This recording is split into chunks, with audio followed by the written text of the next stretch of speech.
আসসালামু আলাইকুম। সবাই কেমন আছেন? আশা করি সবাই ভালো আছেন। আজ আপনাদের জন্য নিয়ে এসেছি গল্পের ৯ম পর্ব। আশা করি গল্পটি আপনাদের ভালো লাগবে। তাহলে চলুন শুরু করা যাক। হাজব্যান্ড আমি তোমার, একটু রোমান্টিকভাবে বলো না। নীরা মনে মনে বলে, মজা নিচ্ছিস বেয়াদব ছেলে? নে নে, তোরই টাইম, দেখে নেব তোকে। এই ভেবে আমাকে বলে, জানো দরজাটা খোলো না প্লিজ। আমি তো অবাক। নীরা আমাকে জানো বলে সম্বোধন করলো। আমি মনে মনে খুব খুশি হলাম। আমি বললাম, ওয়াও জানু, আমি এক্ষুনি নিচে গিয়ে তিশাকে পাঠিয়ে দিচ্ছি। ততক্ষণ তুমি এখানে অপেক্ষা করো জানু, ঠিক আছে? নীরা বলে, মানে কি? আপনি তিশাকে কেন ডাকবেন? নিজের হাত নেই আর এত সময় ধরে আমি দাঁড়িয়ে থাকবো? আমি বললাম, জানো এটা তোমার পানিশমেন্ট, আমাকে তখন বাধা দাওনি তাই। নীরা বলে, হচ্ছেটা কি? হ্যাঁ, কিসের মধ্যে কি আনছেন আপনি? আমি বললাম, নীর পাখি, তুমি ছোট্ট একটা পাখি, তুমি এত কিছু বুঝবে না। আমি নিচে গিয়ে তিশাকে পাঠিয়ে দিচ্ছি, এটা বলেই আমি চলে এলাম। নীরা বলে, খাচ্চর পোলা, আমাকে পানিশমেন্ট দেখাও তুমি, দেখে নেব আমি তোমাকে। এদিকে তিশা এসে বলে, ভাবি, এই ভাবি, কই তুমি? আমাকে ডেকেই নিজে হাওয়া হয়ে গেলে। নীরা বলে, না গো ননদিনী, হাওয়া হব কেন? লুকোচুরি খেলছি তো তাই। দয়া করে দরজাটা খুলে দাও, আমি বের হই। তিশা বলে, তুমি বাহির থেকে দরজা আটকে কি করছো? নীরা বলে, ও মা, জানো না আমি তোমাকে দিয়ে দরজা খোলাবো বলে বাহির থেকে দরজা আটকে আবার ভ্যানিশ হয়ে ভিতরে বসে আছে। তিশা বলে, এ মা, এটা কখনো হয় নাকি? নীরা বলে, হয় না জানোই তো, গাধার মতো প্রশ্ন করছো কেন? বজ্জাতের হাড্ডি দুই ভাই বোন, ভাই দরজা লক করে চলে গেছে আর বোন এসে দরজা খুলে দেওয়া বাদ দিয়ে গাধার মতো প্রশ্ন করছে। তিশা বলে, কি ভাই তোমাকে আটকে গেছে? নীরা বলে, কই না তো, তোমার ভাই কি আমাকে আটকাতে পারে বলো? তিশা বলে, হ্যাঁ সেটাই তো। নীরা বলে, আমার একটা কাজ করে দেবে ননদিনী? তিশা বলে, হ্যাঁ বলো না ভাবি। নীরা বলে, ঝিঙা গাছ চেনো? তিশা বলে, হ্যাঁ চিনি তো, কি করবে? নীরা বলে, ওই গাছের একটা ডাল এনে দিতে পারবে? তিশা বলে, হ্যাঁ কেন পারবো না, কিন্তু কি করবে? নীরা বলে, ঝিঙা গাছের ডাল দিয়ে তোমাদের দুই ভাই বোনকে ইচ্ছে মতো পিটাবো। আমাকে এখানে আটকে রেখে উনি চলে গেল আর তুমি এসে মজা শুরু করেছো। জলদি দরজা খোলো, নয়তো সত্যি তোমাদের কপালে দুঃখ আছে। তিশা বলে, আরে না ভাবি, ওয়েট ওয়েট, এই নাও খুলে দিলাম, এবার এসো। আমি গেলাম বলে দৌড় দিল তিশা। তিশাকে দৌড়াতে দেখে মা বলে, কি রে দৌড়াচ্ছিস কেন? তিশা বলে, কই দৌড়াচ্ছি, আমি তো কলেজে যাচ্ছি। মা বলে, তাই? তাহলে বই ব্যাগ ছাড়াই? তিশা বলে, ওহ মামনি, তুমিও নাই, এই যে সব নিলাম আর আমি গেলাম, বাই ভাইয়া, বাই মামনি, বাই ভাবি। বলেই দৌড়ে বেরিয়ে গেল তিশা। তিশার মুখে ভাবি ডাক শুনে বুঝলাম নীরা বেরিয়ে এসেছে। আমি পিছন করে নীরাকে দেখে হাঁ হয়ে যাই। মনে মনে ভাবছি, বাহ, আমার নীর পাখিটাকে তো আজ মিষ্টি পাখি লাগছে। কিন্তু এই মেয়েটা আবার কেন সাজলো? হ্যাঁ, আমাকে দেখছি পাগল না করে ছাড়বে না ও। এমনিতেই ছোট পাখি, তার উপর এমন সেজেছে, সবাই নজর দেবে না? আবার চুলও ছেড়ে দিয়েছে, কেন শুনি? কাকে দেখাতে হবে? দাঁড়াও দেখাচ্ছি। মা নীরাকে দেখে বলে, কি রে মা, কোথাও যাবি? নীরা বলে, হ্যাঁ মামুনি, কলেজে যাব। মা বলে, খেয়ে নে, আর মিরাজ যাবার সময় বোমাকে কলেজে নামিয়ে দিয়ে যাস। নীরা বলে, না আমি একাই যেতে পারবো। আমি বললাম, আমি জানি তুমি পারবে, বেশি কথা না বলে খেয়ে এসো, আমি গাড়িতে অপেক্ষা করছি, বলে বেরিয়ে গেলাম। নীরা মনে মনে ভাবে, বজ্জাত ছেলে, গুন্ডা একটা, উনি যা বলবে আমাকে তা শুনতে হবে। কেন রে, কে তুই? আমার বর? না, কি বলছি আমি এসব, ও তো আমার বরই, আমি পাগল হয়ে যাব। না নীরা, তুই পাবনার টিকিট কাট, অল্প কিছুদিনের মধ্যে তোকে পাবনায় যেতে হবে। মা নীরাকে ভাবতে দেখে বলে, কি রে মা, কি ভাবছিস এত? নীরা স্বাভাবিক হয়ে বলে, না কিছু না, মনির আপুকে দেখছি না যে। মা বলে, সকালে উঠে ব্যাগপত্র নিয়ে চলে গেছে, তোরা ঘুমিয়েছিলি তাই কিছু বলে যায়নি, পরে ফোন করবে বলেছে। নীরা বলে, বাহ, তাই নাকি? হঠাৎ চলে গেল কেন? মা বলে, আপদ বিদায় হয়েছে, ওর কথা আর ভাবতে হবে না। নীরা মনে মনে বলে, মামনি তুমি বুঝবে না, ও যে কি তা আমি ভালোভাবেই বুঝেছি। এই বলে, আচ্ছা আমি আসছি। মা বলে, দেখে শুনে যাস মা। নীরা বলে, মামনি বাই। নীরা বের হয়ে দেখে আমি গাড়ির সাথে হেলান দিয়ে দাঁড়িয়ে ফোনে গেমস খেলছি। নীরা বিড়বিড় করে বলে, না, আমার গুন্ডাটাকে তো আজ হেব্বি লাগছে, দেখতে একদম চকাচক, আবার ক্রাশ খাইলাম। কিন্তু এভাবে আমি যেমন তাকিয়ে আছি, তাহলে বাইরের সব মেয়েও ওর দিকে তাকিয়ে থাকবে। না, এটা হতে দেওয়া যাবে না, কিছু একটা করতে হবে। ভাব নীরা ভাব। এমন সময় মাথায় একটা বুদ্ধি আসে, তাই সে মাটিতে বসে চেঁচাতে শুরু করে, আহ, কে আছো, আমাকে বাঁচাও, পড়ে গেলাম গো। নীরার চিৎকার শুনে আমি তাকিয়ে দেখি নীরা মাটিতে পড়ে আছে। আমি তাড়াতাড়ি করে নীরাকে তুলতে গেলাম। তৎক্ষণাৎ নীরা 2 হাত ভর্তি মাটি নিয়ে আমার সাথে মাখিয়ে দেয়। আমি বললাম, নীর পাখি, এটা কি করলে? নীরা বলে, বাজে দেখাচ্ছিল, যান চেঞ্জ করে আসুন। আমি বললাম, কিন্তু তুমি তো। নীরা বলে, আমার হাত পা আছে, পড়ে গেলে উঠতে পারি, আপনি জলদি যান, আমার কলেজে দেরি হয়ে যাচ্ছে। আমি কিছু বুঝলাম না আমার সাথে কি ঘটে গেল। আমি বাড়ির ভিতরে ঢুকে গেলাম চেঞ্জ করার জন্য। নীরা বলে, কি বিচ্ছু ছেলে, আমাকে আটকিয়ে রেখে আসছিলে না? এটা তার শাস্তি ছিল, চেনো না আমাকে, বেটা বজ্জাত। একটু পর আমি বের হয়ে এলাম চেঞ্জ করে। আমাকে দেখে নীরা হাঁ হয়ে যায়, কারণ এবারে ড্রেস আপ আগের থেকে আরো জটিল। হোয়াইট টি শার্ট, বুক বরাবর কাটা, বুকের লোমগুলো হালকা দেখা যাচ্ছে, হোয়াইট প্যান্ট, চোখে সানগ্লাস। নীরা বলে, এটা কি হলো? এই বলে নিজের কপাল নিজে চাপড়িয়ে আবার বলে, এটা কি করলাম, এর থেকে আগে একটু কম সুন্দর দেখাচ্ছিল। আমি ওর সামনে গিয়ে বললাম, জান পাখি, এখন কেমন লাগছে? নীরা আমার আপাদ মস্তক দেখে বলে, খুবই বাজে। আমি বললাম, নীর, মিথ্যে কথা একদম বলবে না। আমি জানি আমাকে খুব সুন্দর দেখাচ্ছে, না হলে তুমি এমন করে তাকিয়ে থাকতে না। আমার কথা শুনে নীরা অন্যদিকে তাকিয়ে মনে মনে বলে, কি যে করিস না তুই নীরা, এভাবে তাকিয়ে থাকার কি আছে? কি ভাবলো ও? আমি বললাম, জান পাখি, আমি কিছু মনে করিনি জানো। বলেই আমি নীরার সামনে এসে দাঁড়াই। আমি বললাম, এটা দিয়ে চুলগুলো বেঁধে নাও। নীরা বলে, চুলের কাঁটা আবার আনলেন কেন? দেখছেন না আমার চুল ভিজা, পানি পড়ছে চুল থেকে। আমি বললাম, এজন্যই চুল বেঁধে নিতে বলছি, কারণ এই সৌন্দর্য দেখার অধিকার শুধু আমার, বাহিরের কারণ না। তাড়াতাড়ি চুল বেঁধে গাড়িতে ওঠো। নীরা বিড়বিড় করে বলে, আজব তো, চুল থেকে পানি পড়ার মধ্যে আবার কিসের সৌন্দর্য লুকিয়ে আছে? নীরা চুল বাঁধছে, আর আমি এক পা দুপা করে একদম নীরার গা ঘেঁষে দাঁড়ালাম। তারপর নীরার গালে 2 হাত রেখে ওর মুখ উঁচু করে কিস করতে যাব, ঠিক তখনই নীরা আমার পায়ের উপর জোরে পা মেরে দেয়। আমি ব্যথায় কুকিয়ে উঠে বললাম, উফ আল্লাহ গো, এটা কি করলে নীর? উফ। নীরা বলে, কেন বাধা দিলাম? আপনি তো একটু আগে বললেন আপনি যখন আমার কাছে আসবেন তখন যেন আপনাকে বাধা দেই, তাই আর কি। চলুন চলুন, দেরি হয়ে যাচ্ছে আমার। বলে নীরা গাড়িতে উঠে গেল। আমি বললাম, এ কেমন মেরে বাবা, আমার কথা আমাকে ফাঁসালো? বলেই আমি গাড়িতে উঠে গাড়ি নিয়ে বেরিয়ে পড়ি। নীরাকে কলেজে নামিয়ে দিয়ে অফিসে চলে যাই। যাবার সময় বলে গেলাম, অফিস থেকে ফেরার পথে আমি তোমাকে নিয়ে যাব। নীরার অনেকদিন পর আজ কলেজে এসে খুব ভালো লাগলো, কিন্তু ওর খারাপ একটাতেই লাগলো, আশিক ওর সাথে কথা বলছে না। অনেক চেষ্টা করলো আশিকের সাথে কথা বলার, কিন্তু আশিক কথাই বলে না। কলেজ শেষ হবার পর নীরা আশিকের হাত ধরে টানতে টানতে ক্যাম্পাসে নিয়ে গেল। ওখানে গিয়ে নীরার চক্ষু চড়ক গাছ, কারণ এসে দেখে আমি আমার বন্ধুদের সাথে আড্ডা দিচ্ছি, আর আমাকে ঘিরে কিছু মেয়েও বসে আছে। একটা মেয়ে আবার আমার গা ঘেঁষে বসে আছে।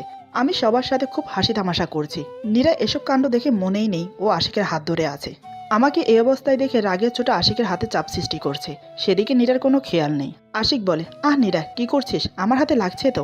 এটা শুনে নীরা আশিকের হাত ছেড়ে দিয়ে তারপর কলেজ থেকে বেরিয়ে আসে, আমাকে কিছু না বলে। নীরার এরকম ব্যবহার দেখে আশিক তো আরও রেগে যায়। সেও কলেজ থেকে বেরিয়ে আসে নীরার সাথে। আশিক বাইরে এসে দেখে নীরা কারোর বাইকে বসে নখ কামড়াচ্ছে। আশিক বলে, কার বাইক এটা? নীরা বলে, জানি না। আশিক বলে, জানিস না মানে? তো এভাবে বসে আছিস কেন? নীরা বলে, আমার মন চাইছে তাই। আশিক বলে, নিজেকে কি ভাবিস হ্যাঁ? সব তোর কথা মতো চলবে? সেদিনের পর থেকে নো কল নো খবর। আমার কলটাও তুই রিসিভ করিস না কেন? ওই মিরাজের ভয়ে? তোকে আমি আগেও বলেছি আর এখনও বলছি, আমি মরতে ভয় পাই না, কিন্তু তোকে ছাড়তে পারবো না। আর তুই কি করলি? তোর সাথে আমার কোনো কথা নেই। এদিকে আশিকের কোনো কথাই নীরার কানে যাচ্ছে না। ওর চোখে শুধু আমার বন্ধুদের সাথে গল্প করার দৃশ্য ঘোরপাক খাচ্ছে। আশিক বলে, কি রে, কথা কানে যাচ্ছে না? এমন সময় আমি বন্ধুদের সাথে বেরিয়ে আসি। এদিকে আশিক নীরার উপর রাগ করে চলে যাবার জন্য বাইক এক্সট্রা দিতে থাকে। নীরা আমাকে দেখে তাড়াতাড়ি বাইক থেকে নেমে আশিকের বাইকে উঠে পড়ে। এটা দেখে তো আমার মাথা পুরোই আগুন হয়ে যায়। নীরা আর আমার চোখাচোখি হতেই নীরা আমাকে মুখ ভেসকি দেখায়, তারপর আশিকের কাঁধে হাত দিয়ে চলে যায়। আমি বললাম, আজ আসো বাসায়, তোমার বাইক ওঠার শখ আমি বের করছি। নীরা বাসার সামনে এসে বলে, আশিক আমাকে এখানে নামিয়ে দে। আশিক বাসাটা দেখে বলে, এটা কার বাসা? এটা তো তোর বাসা না। নীরা বলে, কাজিনের, তুই বেশি কথা না বলে আমাকে নামিয়ে দে তো। আশিক নীরাকে নামিয়ে দিয়ে চলে গেল। আশিক চলে যাবার পর নীরা ভাবছে বাসায় ঢুকবে কি ঢুকবে না, কারণ আমি তো আজ ওকে চিবিয়ে খেয়ে নেব।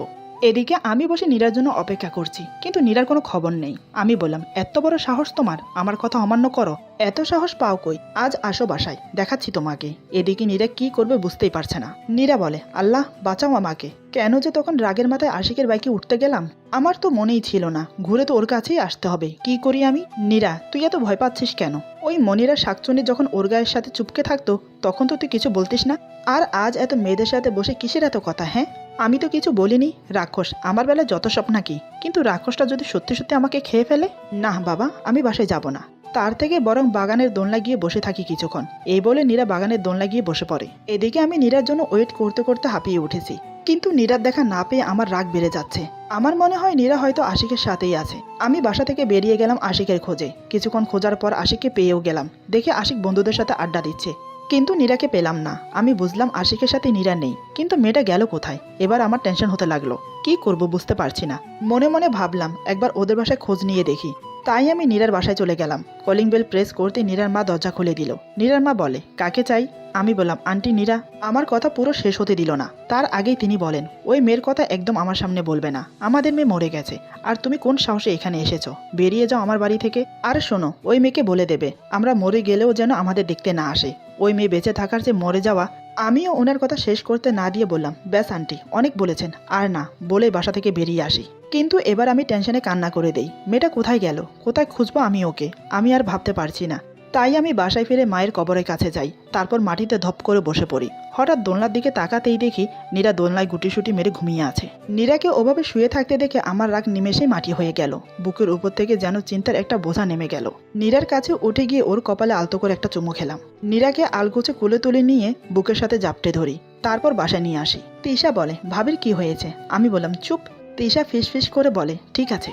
আমি বেডরুমে এসে বিছানায় নীরাকে শুয়ে দিতে গেলাম, কিন্তু নীরা ঘুমের মধ্যে আমাকে 2 হাতে জড়িয়ে ধরলো। আমি নীরাকে বুকের মধ্যে জড়িয়ে নিয়ে বিছানায় আতশো হয়ে বসে থাকি। এদিকে মা খাবারের জন্য আমাদের ডাকতে আসে, এসে দেখে আমরা এভাবে ঘুমিয়ে আছি। এটা দেখে মা মুচকি হেসে চলে গেল। বেশ কিছুক্ষণ পর নীরার ঘুম ভাঙতেই দেখে সে আমার বুকে, কিন্তু সে বুঝতে পারলো না সে এখানে কেমন করে এলো। নীরা উঠতে গিয়েও উঠল না, আমাকে আবার জড়িয়ে ধরে আমার বুকে মাথা রেখে শুয়ে পড়ে। নীরা চুপচাপ শুয়ে আমার বুকের হার্টবিটের শব্দ শুনতে থাকে। এদিকে আমার ঘুম ভাঙতেই দেখি নীরা এখনো ঘুমোচ্ছে। আমি নীরার চুলের মধ্যে আঙ্গুল দিয়ে বিলি কাটতে থাকি। আমি বললাম, নীর পাখি, তুমি আমার ভালোবাসাটা কেন বোঝো না বলো তো? তুমি ভালো করেই জানো আমি অন্য কোনো ছেলেকে তোমার সাথে দেখলে আমার সহ হয় না, আমার রাগ উঠে যায়। তারপরও তুমি সেই কাজটা বেশি করে করো। এদিকে নীরা চুপচাপ ঘুমের ভান করে আমার কথাগুলো শুনছে। আমি বললাম, নীর, তুমি আজ আমাকে খুব কষ্ট দিছো। আমার সামনে তুমি অন্য কারোর বাইকে চড়ে তার কাঁধে হাত দিয়ে বেরিয়ে এলে। আই লাভ ইউ জান পাখি, আই জাস্ট লাভ ইউ। তুমি খুব কষ্ট দিছো আমাকে, খুব। নীরা এই কথা শুনে সাথে সাথে ধুম করে উঠে আমার কোলে বসে পড়ে। নীরা বলে, তাই না? আপনার খুব কষ্ট হয়, আমি কিছু করলেই দোষ। আর আপনি কেন আজ কলেজের ওই পেতনিগুলোর সাথে হেসে হেসে কথা বলছিলেন? হ্যাঁ? আমি অবাক হয়ে বললাম, কোন পেতনি? নীরা বলে, কেন, কলেজের ক্যাম্পাসে? আমি বললাম, ওরা তো আমার কলেজ লাইফের বান্ধবী ছিল, আজ অনেকদিন পরে দেখা, তাই। নীরা বলে, তাই কি? হ্যাঁ তাই কি? হেসে হেসে সবাইকে নিজের দাঁত দেখাতে হবে, অসহ্য লোক একটা। আমি বললাম, এক মিনিট, তোমার গায়ে লাগছে কেন? তুমি তো আর আমাকে ভালোবাসো না। কথাটা বলে আমি নীরাকে কোল থেকে নামিয়ে দাঁড়িয়ে পড়ি। নীরা কি বলবে বুঝতে পারছে না, ওর যে গায়ে লাগবেই, কারণ ও যে আমাকে ভালোবাসে, কিন্তু কিছুতেই তা স্বীকার করবে না। তাই চিৎকার করে ওঠে, আপনি আমাকে কোল থেকে নামিয়ে দিলেন কেন? আমি বললাম, মানে আমার কোল, আমার ইচ্ছে। নীরা বলে, কিসের ইচ্ছে? হ্যাঁ কিসের ইচ্ছে? আমাকে এক্ষুনি কোলে নেবেন, নয়তো আমি বললাম, নয়তো কি? নীরা বলে, নয়তো আমি, থাক কিছু না, নিতে হবে না আমাকে, আমার ওয়েট অনেক তো। আর আপনি আপনার মনিকে কোলে নেন গিয়ে, আপনার কোলে ওঠার অনেক মেয়ে আছে, আমাকে নিতে হবে না, আমাকে নিতে আপনার কষ্ট হবে। আমি কিছু বলতে যাব, তার আগেই মা চলে আসে। মা বলে, কিরে তোরা খাবি না? সন্ধ্যা হয়ে এলো যে। মায়ের কথা শুনে নীরা কিছু না বলে রুম থেকে বেরিয়ে গেল। আমি বললাম, চলো আসছি। খাবার টেবিলে এক পাশে নীরা, অন্য পাশে আমি। নীরা হালকা কিছু খেয়ে উঠে গেল, কিন্তু রুমে যায় না। আমি খাওয়া শেষ করে রুমে বসে ভাবছি, এই মেয়ে কিসের মধ্যে কি এনে রাগ করলো। ভেবেছিলাম খুব ঠান্ডা একটা মেয়ে, কিন্তু এ তো দেখছি পুরোই উল্টা। কোনোভাবে ওকে বুঝে উঠতে পারছি না, ও কেন এসব নিয়ে উল্টা বোঝে আমাকে। আমি যে ওকে কত ভালোবাসি সেটা বোঝে না। কিন্তু গেল কই, রাত 8টা বাজে। আমি রুম থেকে বের হয়ে সারা বাড়ি খুঁজেও নীরাকে পেলাম না। পরে তিশার রুমে গেলাম। আমি বললাম, কিরে কি করছিস? তিশা বলে, ভাবি মামনির সাথে পাশের বাড়ির আন্টির বাসায় গেছে। আমি বললাম, আমি কি নীরার কথা তোর কাছে শুনতে চেয়েছি? তিশা বলে, তা নয় তো কি, আমি বুঝি না। আমি তিশার মাথায় চাপড় মেরে নিজের রুমে চলে এলাম। বিছানায় বসে আবার ভাবতে থাকি, ও বাহিরে গেল আর আমাকে বলে গেল না কেন? এত রাগ কিসের ওর, তাও আমার উপর? ইস, তখন যে কেন আমি ওকে কোল থেকে নামালাম, না হলে তো আমার নীর পাখিটা এত রাগ করতো না। এখন কি করলে পাখিটার রাগ কমে যাবে? কিন্তু ও এখনো আসছে না কেন? আমি ওয়েট করতে করতে ঘুমিয়ে পড়লাম। রাতে তিশা খাবারের জন্য ডাকতে এলো, আমি খাবো না বলে দিলাম। মাঝরাতে হঠাৎ আমার ঘুম ভেঙে গেল, দেখি নীরা এখনো আসেনি। তাই আবার উঠে নীরাকে খুঁজতে গেলাম। ড্রয়িং রুমে গিয়ে দেখি নীরা সোফায় ঘুমোচ্ছে। আমি নীরাকে হালকা করে ডাক দিলাম, কিন্তু নীরার কোনো সাড়া নেই। আমি ওকে কোলে তুলে রুমে এনে বিছানায় শুইয়ে দেই। আমি লক্ষ্য করলাম নীরার হাতের আঙ্গুলের নখের কাছে রক্ত জমাট বেঁধে আছে। নীরা নখ কামড়িয়ে এই অবস্থা করেছে। এটা দেখে আমার খুব রাগ হলো। আমি মেডিসিন এনে আঙ্গুলে লাগিয়ে দিলাম। আমি বললাম, এই মেয়েটা আমাকে এত কষ্ট দেয় কেন? নখ কি খাবারের জিনিস নাকি বুঝি না, মনে হচ্ছে থাবড়িয়ে দাঁতগুলো ফেলে দেই। নীরা ঘুমের ঘরে বলে, তুমি আমাকে ভালোই বাসো না, তাই তো কোলে নিলে না। আমি নীরার কথা শুনে নীরা নীরা বলে ডাক দিলাম, কিন্তু নীরা ঘুমের ঘরে কথাগুলো বলে। আমি বললাম, পাখিটা চুপচাপ ঘুমাতেও পারে না, ঘুমের ঘরেও আমি তোমাকে অনেক ভালোবাসি নীর। কবে যে বুঝবে তুমিও যে আমাকে ভালোবাসো আমি ঠিক বুঝেছি। দেখি কবে তুমি আমাকে আপন করে নাও। তোমাকে আমি আমার বুকের মধ্যে আগলে রাখবো ছোট পাখি। আমার কথা শেষ না হতেই হঠাৎ নীরা আমার গলা জড়িয়ে ধরে। সে আবারও বিড়বিড় করে বলে, তুমি আমাকে ভালোবাসো না, তাই তো আমাকে কোলে নাওনি, তুমি আমাকে আদরও করো না। ওর কথা শুনতে শুনতে আমার হাসি পাচ্ছে। মেয়েটা যে ঘুমের মাঝেও বকে আমি জানতাম না। আমি আর দেরি না করে ওকে বুকে নিয়ে শুয়ে পড়লাম। নীরা আমার বুকের মাঝে এসে আমাকে জাপটে ধরে, ওর ঠোঁট জোড়া একদম আমার সামনে। আমি এক হাতে ওর কোমর চেপে ধরে নিজের কাছে টেনে নিলাম, আর অন্য হাত দিয়ে ওর মাথাটা শক্ত করে চেপে ধরি। তারপর ওর ঠোঁটে ঠোঁট ডুবিয়ে দেই। একসময় ঠোঁট ছেড়ে ওর গলায় গভীরভাবে কিস করি, চুলগুলো সরিয়ে ঘাড়ে কিস করি। ধীরে ধীরে আমার হাত চলে গেল নীরার ব্লাউজের হুকের কাছে, কিন্তু সাহস হলো না খুলতে। কিছুক্ষণ এভাবে কিস করে ওকে ছেড়ে দিলাম। ও ওর বন্ধ চোখের দিকে তাকিয়ে বললাম, এত কাছে আসলে যে আমি থাকতে পারি না নীর পাখি, অনেক কষ্ট হয় আমার। বলে আমি নীরাকে বুকের মধ্যে জড়িয়ে ধরে ঘুমিয়ে পড়লাম। পরের দিন সকালে আমি তাড়াতাড়ি উঠে ফ্রেশ হয়ে নাস্তা করে অফিসে চলে গেলাম। এদিকে নীরা উঠে নিজেকে বিছানায় রেখে, ওর বুঝতে কষ্ট হয় না যে আমি ওকে নিয়ে এসেছি। নীরা উঠে ফ্রেশ হয়ে এসে বিছানায় বসে, তারপর ফোনটা হাতে নিয়ে দেখে আমার মেসেজ। ঘুম থেকে উঠছ? রেডি হয়ে নাস্তা করো, ড্রাইভারকে বলে রেখেছি উনি কলেজে নামিয়ে দেবে, আবার কলেজ শেষ হলে নিয়ে আসবে, এর থেকে যেন অন্য কিছু না হয়। মেসেজটা পড়ে নীরা আমার 14 গোষ্ঠী উদ্ধার করতে থাকে। নীরা বলে, বজ্জাত ছেলে, তোর কি শুনি? আমি যাই করি? শুনবো না আমি তোর কথা। কি করবি তুই? গুন্ডা, বনমানুষ, আমি সব ছেলের কোলে গিয়ে বসে থাকবো। তোর কি? তুই আমার কোন কথা শুনিস? হ্যাঁ, যত সব। কিন্তু সে যতই মুখে এসব বলুক, আমার কথা মতোই কলেজে গেল। গাড়ি থেকে নেমে নীরা কলেজে ঢুকতে আশিকের সাথে দেখা। আশিক বলে, এতক্ষণে মহারানীর আসার সময় হলো, আমি সেই কখন থেকে দাঁড়িয়ে আছি। নীরা বলে, কি হয়েছে? আশিক বলে, তোর সাথে আমার কিছু কথা আছে। নীরা বলে, বলে ফেল। আশিক বলে, আমি তোকে ভালোবাসি। নীরা অবাক হয়ে বলে, হোয়াট? আশিক বলে, সত্যি বলছি, আমি তোকে অনেক ভালোবাসি, সেই প্রথম দিন থেকেই। প্লিজ তুই আমাকে ফিরিয়ে দিস না, একবার তুই রাজি হয়ে যা। তারপর ওই শয়তান মিরাজকে আমি। আশিকের কথা শেষ হতে দিল না, তার আগেই নীরা বলে, মুখ সামলে কথা বল Ashiq, he is my husband. Ashiq বলে, কি? নীরা বলে, মিরাজ আমার হাজব্যান্ড, 1 মাস হলো আমাদের বিয়ে হয়েছে। আশিক বলে, কি যাতা বলছিস এসব? আমি মানি নেই বিয়ে, তুই শুধু আমার নীরা, তুই শুধু আমার। নীরা বলে, দেখ আশিক, পাগলামো করিস না, তোকে আমি খুব ভালো বন্ধু ভাবি, সারা জীবন আমাদের সম্পর্ক টিকে থাকতো, কিন্তু আজ তুই যা বললি, এরপর থেকে তোর সাথে আমার আর কোনো সম্পর্ক থাকলো না। আশিক বলে, এমন করিস না নীরা, আমি তোকে ভালোবাসি রে, আমার ভালোবাসার কি কোনো মূল্য নেই তোর কাছে? নীরা বলে, শোন, আমি অন্য একজনের নিজস্ব সম্পত্তি, আর বাঙালি মেয়েদের বিয়ে একবারই হয়, সেটা যে কোনো পরিস্থিতিতে হোক না কেন, যেমন ভাবেই হোক আমার আর মিরাজের বিয়েটা হয়েছে, আর আমি মন থেকে বিয়েটা মেনে নিয়েছি। আশিক বলে, বিয়েটা মেনে নিলে তো হচ্ছে না, তুই কি মিরাজকে মন থেকে মেনে নিয়েছিস বল? ভালোবাসতে পেরেছিস বল? নীরা বলে, পেরেছি, আমি মিরাজকে ভালোবাসি। আশিক বলে, মিথ্যে বলছিস তুই। নীরা বলে, এই নিয়ে অহেতুক তোর সাথে কোনো তর্ক করতে চাচ্ছি না, একটা কথাই বলবো, আমাকে ভুলে যা। বলে নীরা কলেজ থেকে বেরিয়ে আসলো। বাইরে এসে দেখে ড্রাইভার চলে গেছে। নীরা বাইরে দাঁড়িয়ে মনে মনে ভাবে, আমার কাছে আছেটা কি? সব ছেলেগুলো আমার পিছিয়ে কেন পড়তে হয়? বুঝি না। ধুর, জীবনটাই আমার তেজপাতা হয়ে গেল, ড্রাইভারটাও চলে গেল, আমি বাসায় যাব কি করে? ব্যাগটাও আনতে মনে নেই। আল্লাহ, আমাকে কেন এত সমস্যা 2 হাত ভরে দান করো, বুঝি না। আমাকে এত ভালোবাসার কি দরকার? একটু কম ভালোবাসলেও তো পারো নাকি? এখন কি করি? গুন্ডাটাকে একটা ফোন দেই, এই বলে আমাকে ফোন দেয়, কিন্তু ফোনটা একটা মেয়ে রিসিভ করে। নীরা বলে, হ্যালো, কে আপনি? মেয়েটি বলে, আপনি কে বলছেন? নীরা বলে, আমি নীরা, মিরাজ কই? মেয়েটি বলে, আমি ওনার পিএ, স্যার জরুরি মিটিংয়ে আছে। নীরা বলে, থাকুক মিটিংয়ে, তোমার স্যারকে এক্ষুনি ফোন দাও। পিএ বলে, সরি ম্যাম, ফোন দেওয়া যাবে না। নীরা বলে, যাবে না মানে? দেবে কিনা তাই বলো। পিএ বলে, এ পাগলকে বোঝানো সম্ভব না। নীরা বলে, কি বললে তুমি? আমি পাগল? এই, তুমি আমাকে পাগল বললে কেন? গাছ পেতনি তুই, তোর খবর করছি আমি। এমন সময় আশিক এসে বলে, নীরা তুই আমাকে ভুল। আশিকের কথা শেষ হতে দেয় না। নীরা বলে, আর একটা কথা বলে এমন একটা থাপ্পড় খাবি, সারা জীবন মনে রাখবি, একদম সামনে আসবি না আমার। এটা শুনে আশিক আচমকায় নীরার হাত ধরে। আশিক বলে, কি ভাবিস আমাকে তুই? তুই আমার না হলে কারোর হতে পারবি না। কথাটা শুনেই নীরা আশিকের গালে থাপ্পড় মেরে দেয়। নীরা এমনিতেই রেগেছিল, তারপর আবার আমার পিয়ে নীরাকে রাগিয়ে দিয়েছে, আবার আশিকের এমন ব্যবহার। নীরা রীতিমতো ভয় পেয়ে যায়, রিক্সা ডেকে আমার অফিসে চলে আসে। অফিসের সামনে আসতে নীরা রিক্সা থেকে লাফ দিয়ে হন হন করে অফিসের মধ্যে ঢুকে পড়ে। এদিকে রিক্সা চালক ভাড়ার জন্য চিল্লাচ্ছে, কিন্তু নীরার কানে কিচ্ছু যাচ্ছে না। সে রিসিপশন থেকে আমার রুম নাম্বার শুনে এক প্রকার দৌড়ে নক না করেই রুমে ঢুকে পড়ে। আমার রুমে অনেক ক্লায়েন্ট ছিল, নীরাকে হঠাৎ আসতে দেখে সবাই দাঁড়িয়ে যায়। আমি অবাক হয়ে বললাম, নীর, তুমি এখানে? এরই মধ্যে দুজন সিকিউরিটি গার্ড এসে নীরার হাত ধরে বের করতে যাবে, তখনই আমি চেঁচিয়ে বললাম, how dare you, she is my wife, get out of here, stupid guys. এই বলে আমি ইশারাতে সবাইকে বেরিয়ে যেতে বলে এর মধ্যে একজন বলে ওঠে, স্যার, মিটিংটা জরুরি। আমি বললাম, আমি সবাইকে বেরিয়ে যেতে বলছি। ব্যাস, আমার কথা শুনে আর কেউ কোনো কথা না বলে রুম থেকে বেরিয়ে গেল। নীরা রীতিমতো ভয় পেয়ে যায়। ও ভাবতে পারেনি এমন কিছু হবে, রাগে ভয়ে চুপটি করে দাঁড়িয়ে আছে। আমি নীরার কাছে এগিয়ে আসি। আমি বললাম, কি হয়েছে আমার জান পাখিটার? কে কি বলেছে তোমাকে, আমাকে বলো। নীরা ভেবেছিল এভাবে রুমে আসার জন্য আমি ওকে বকবো, কিন্তু আমার কথা শোনার সাথে সাথে নীরা আমাকে জড়িয়ে ধরে হাও মাও করে কান্না করতে শুরু করে। আমি বললাম, জান, কি হয়েছে তোমার, কান্না করছো কেন? কেউ কিছু বলেছে? কে তোমাকে কি বলেছে জান, বলো। এরই মধ্যে আমার পিয়ে আসে রুমে। পিয়ে বলে, স্যার, আপনার ফোনটা। নীরা ফোনের কথা শুনে মাথা ঘুরে তাকিয়ে দেখে মেয়েটা ফোন নিয়ে দাঁড়িয়ে আছে। নীরা ঝট করে ওর হাত থেকে ফোনটা নিয়ে সজোরে মেঝেতে আছাড় মারলো। আমি বললাম, নীর পাখি। আমার কথা শেষ না হতে হঠাৎ নীরা পিয়ের সাথে যা করলো তা দেখে তো আমি অবাক। বেচারি পিয়ে থতমতো খেয়ে যায়। বুঝতে পারছি না ব্যাপারটা আমি কি করে হ্যান্ডেল করব। হঠাৎ নীরা এমন করছে কেন, তাও বুঝতে পারছি না। এরপর যা হলো। আজকের গল্প এখানে সমাপ্ত। গল্পের বাকি অংশ পেয়ে যাবেন আগামী পর্বে। আশা করি গল্পটা আপনাদের ভালো লাগবে। সবাই ভালো থাকবেন, সুস্থ থাকবেন। আল্লাহ হাফেজ।